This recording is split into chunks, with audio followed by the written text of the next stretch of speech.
finally here. Sarah J. Maas has released book 2 in the Cescent City Series, House of Sky and Breath. I read all 800 plus pages of it, and my head is going to explode if I don't talk to somebody about it. So let's light it up.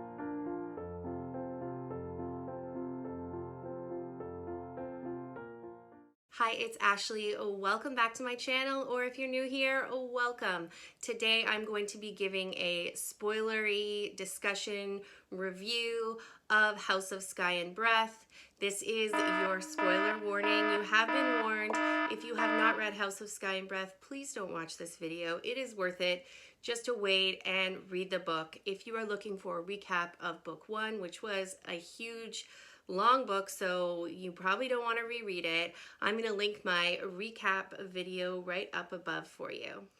Before I get into House of Sky and Breath, I'd like to ask you a question. Could you please take a moment to subscribe to my channel? It would mean the absolute world to me. So House of Sky and Breath, what did you think of it? I loved it. I gave it 5 stars. I'm gonna break it all down for you here. All of my opinions, what my thoughts were, starting with that prologue. I thought that prologue absolutely gripped me from the start. I was interested, I was intrigued. I liked the pacing of it. I couldn't wait to move on to the rest of the story. Then we're at the ballet with Hunt and Bryce, and I know you were worried that Sarah J. Maas was going to switch the love interest on you. It seemed like there was maybe some problems with Hunt, or there was space left in for another love interest to get in there before Hunt did, but don't worry, they are mates. They are mates, they are mated, they will be together. Fear not, there is no love interest. I know when Cormac showed up at the party saying, I'm here to meet my bride, I'll see you at the altar, I was like, maybe this is going to be another love interest. Maybe we're going to have a love triangle, but no, Hunt and Bryce, they are one, they are going to be together. Yes, Bryce ends up in a different planet than Hunt at the end, but don't worry, he's only haloed, he's not dead. He's not dead. Don't worry. Okay, so let's talk a little bit about the characters that we didn't see a lot of in this book that I actually expected that we were going to. So after I did my recap of House of Earth and Blood, I thought we're going to learn a lot more about Jezebel. Jezebel at the end of House of Earth and Blood was talking with the Prince of Hell and saying, I think they were talking about Hunt's dad. I thought we'd find out who Hunt's dad was. We still don't know. Maybe he was from hell. We're not sure. Then I also thought we would see more of Jezebel's character. We didn't. She really functioned like a phone a friend, help me out, give me a favor type character. Same thing with Fury Axitar. We don't know where Fury is from. What we do know is that she looks a lot like Amarin. They kind of cover that at the end of the book. Amarin from the Axitar series. They both have these kind of like unknown origins, super powerful beings. So that's one big mystery in both the Axitar series and the Cescent City series that maybe will be resolved with the next book. Who knows? We didn't see a lot of Juniper. There was a bit of an arc where Juniper's really trying to make principal, but she is thwarted. Bryce gets Juniper promoted, and Juniper is angry because she didn't get there on her own merits. So we leave off, they're kind of, you know, in a fight.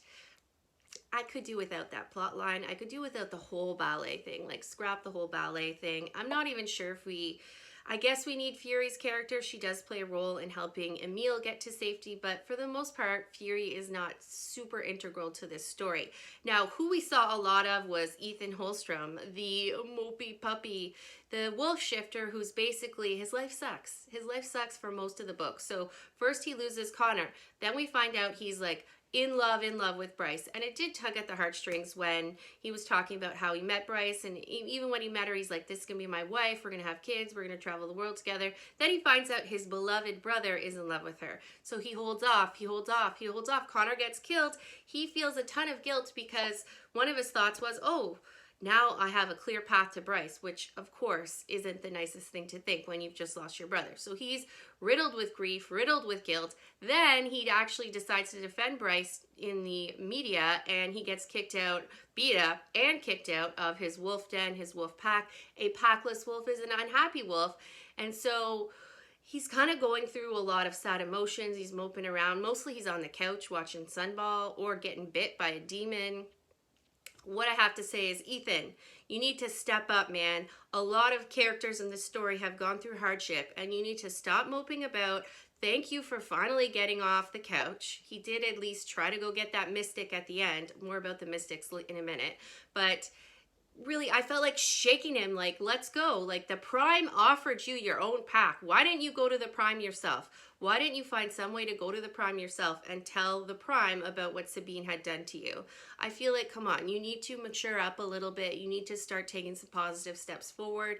He does figure out that there's a alpha wolf who's being trapped, alpha wolf being trapped by the astronomer, and he's gonna go and he's basically freeing her. But we have to wait until the epilogue of the book to get him to that point. He did free the fire sprites and the dragon, so that was nice. Speaking of which, I'm not sure why we dropped the dragon character in there. She's become a pit fighter, and maybe she's going to be a factor in the second book. We know that she can possibly hurt the Asteri, I'm hoping.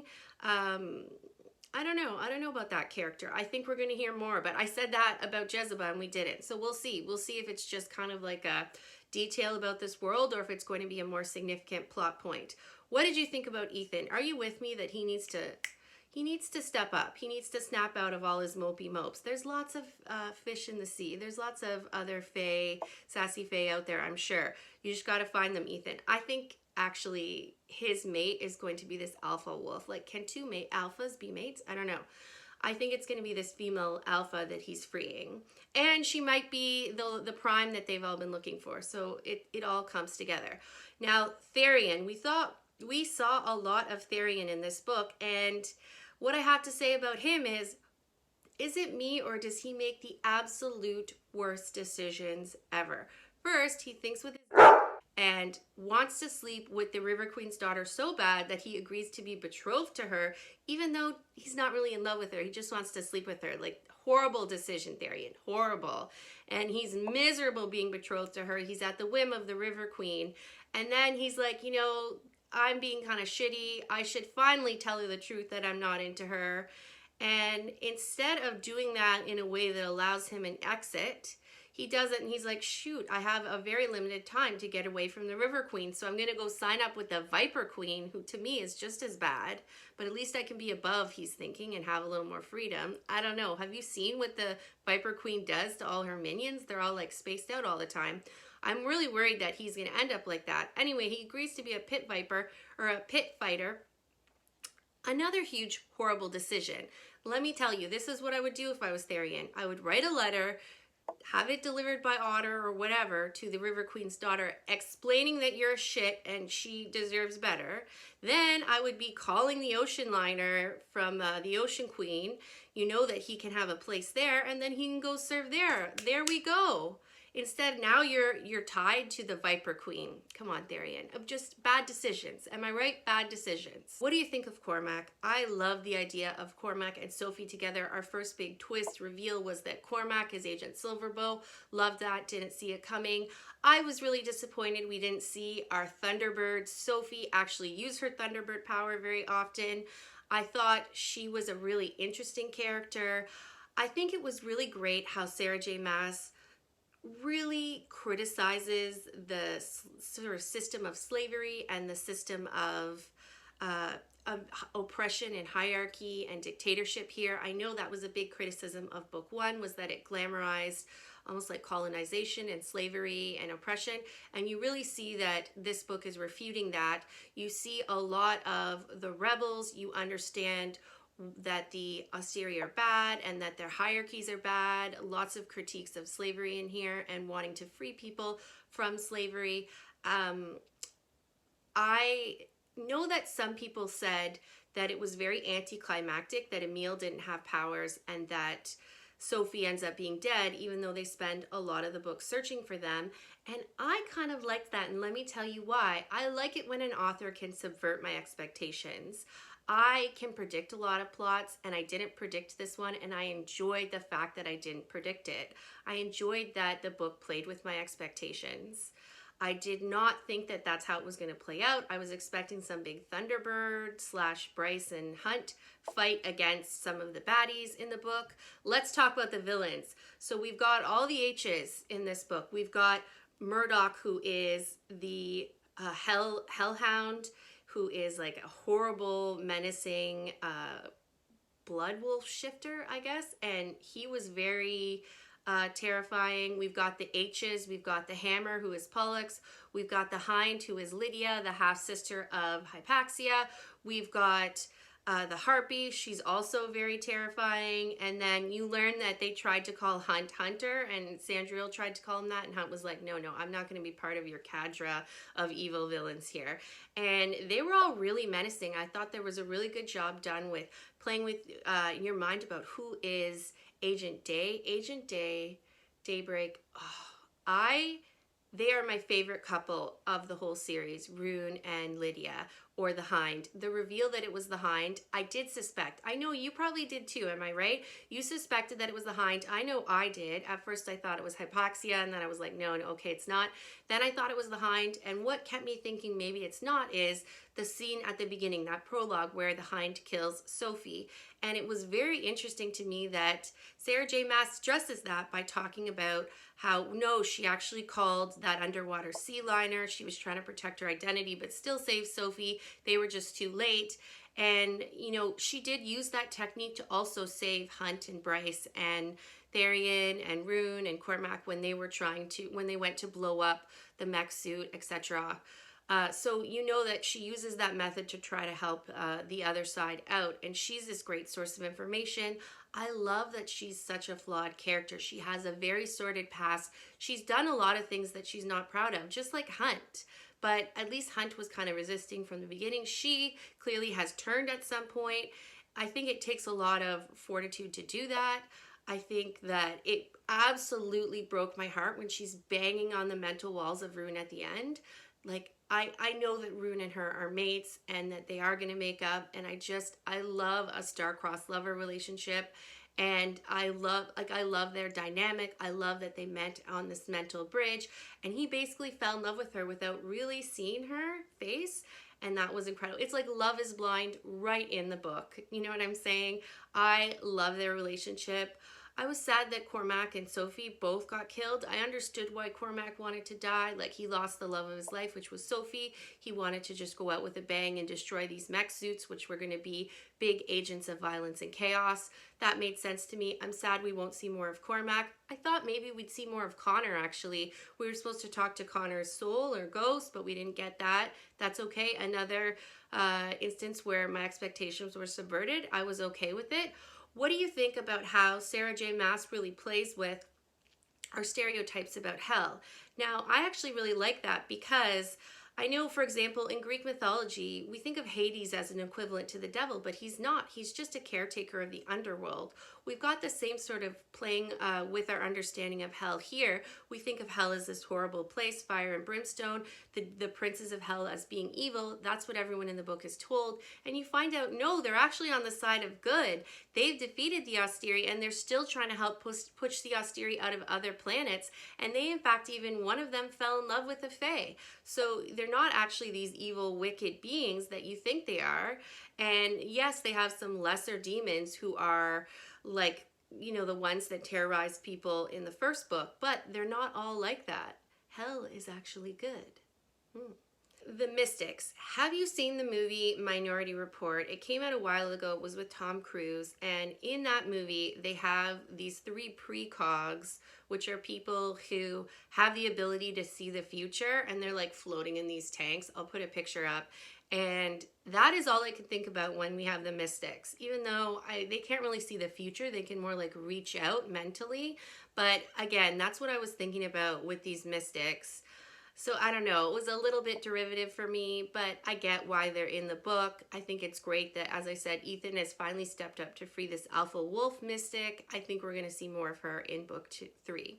That ending though, I didn't see it coming. I heard some chatter about all the books being connected. This is the way I thought they were connected. So there's a lot of hints that they're the same fae.